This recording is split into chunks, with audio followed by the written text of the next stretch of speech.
Hello, ladies and gentlemen, boys and girls, children of all ages, Sean and Tom, From the crazy world of Sean and Tom. from the crazy world of Sean and Tom. We're going to be doing our first video today, and our first video, of course, is going to be our first 2014 review of this year. Today, we're going to be reviewing the third full-length studio album by legendary guitarist Slash with Worlds on Fire. So, opinions. Well, basically, Slash is one of his favourite guitar players, and he's also one of the biggest GNR fans alive. So, of course, we'll be going to touch this, and I was actually going to touch this whenever this was going to come out, because, of course, it's a kind of mainstream rock record, and it's very important in terms of rock music at the moment to talk about Slash. So, yeah.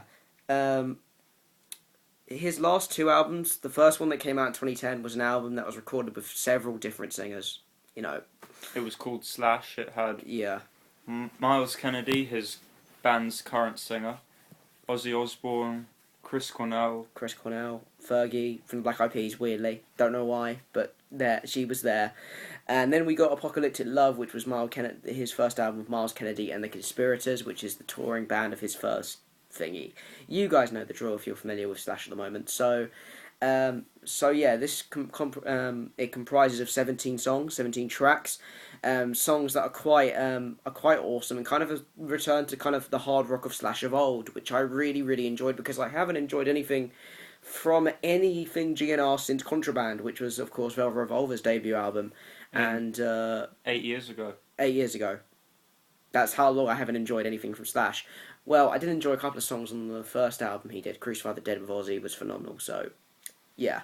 So we're not going to do this track by track. We're going to do this as a kind of discussion video. So be prepared for that, and we're just going to pick and choose a few of our favourite tracks. I'll let Sean start.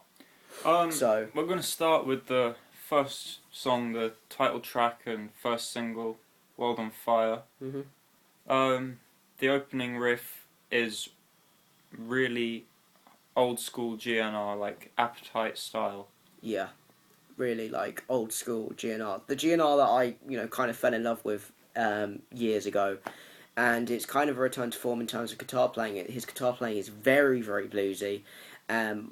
One criticism I do have is Miles Kennedy. Like you said to me, he does sound a little bit like Axl. Yeah, he tries to sound a little bit like Axl. I don't know if it's Slash telling him to do that, or it's just his natural kind of, I'm with Slash here, I better do an Axl Rose impression. But I really, one of the reasons why I like Miles Kennedy is that his voice in Alter Bridge is so unique, and if he did some of that on this album, it would be kind of awesome. But still, phenomenal singing by him. The drumming on there is really, really cool as well, and also the bass lines. It's a really, really cool track. Avalon. Yeah, Avalon. It's meant to be based on the guitar style of Rory Gallagher from Thin Lizzy, and yeah, and he was an Irish rock and roll guitar player. Yeah, who died in 1995, wasn't it?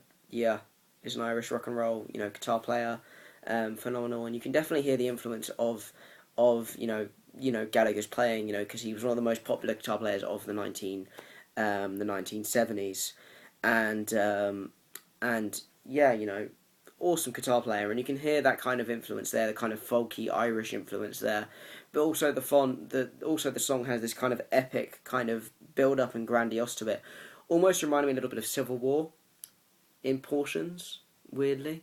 I don't know if it's the guitar work that reminds me of Civil War, if you're familiar with that song. I don't know. You said Battleground to me. Battleground is one of the acoustic songs on the album it's the only full acoustic song except for the solo. Yeah. And, it's pretty good. It reminds me a little bit of Allbridge, a little bit, because Allbridge have been doing that kind of thing when they have this very kind of acoustic element, and they just build up, and it just gets gradually heavier and more, rock orientated.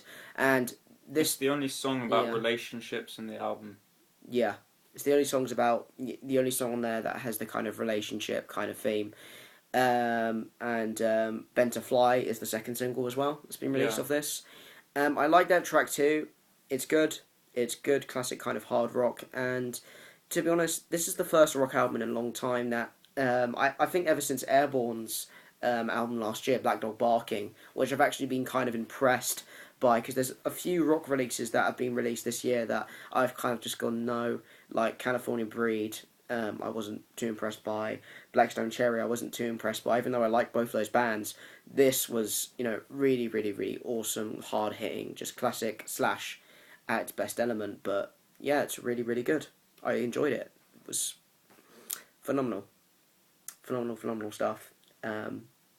Safari Inn, the only instrumental on the album. Yeah. 3.5 minutes long, about. Yeah. And it's a cool instrumental. It's just Slash kind of riffing and going Slash bluesy like.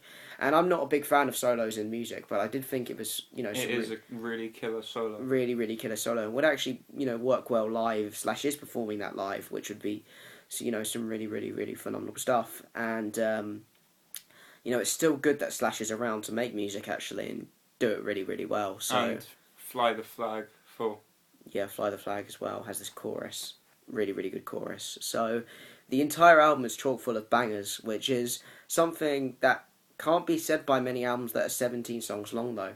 17, songs, And each wide. song is over 4 minutes long, except for Safari Inn. They're all pretty long songs. Yeah, they're all 6, 5.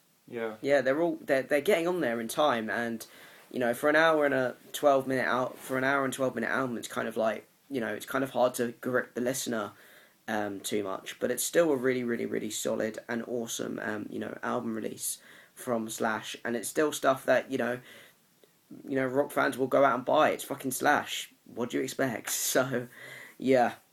Anything else to say before we go? Not really. Not Next week we're doing a Kid Rock album review. Oh, And fuck. that is a joke. No. Because he is terrible. He's fucking terrible. Nickelback's fucking terrible. I'm not doing a discography of that. Nickelback are amazing. Shut They're up. the first band ever to see live. Shut up. Blame Hate my you all. parents. Especially you, Logan. You fucking... No, I'm joking. I love you, Logan. I love you. Even though you keep threatening me with Nickelback quotes. I love you. And you do remind me who I really am. Next week we're shaving his head. Next week we're shaving my head as well. So keep in tune for that. And guys, ratings for the new Slash album? Ratings for it? And comment, subscribe, and like, and do all that usual YouTubey crap down below. And All of that stuff down below. But we'll see you later. And goodbye. keep it metal.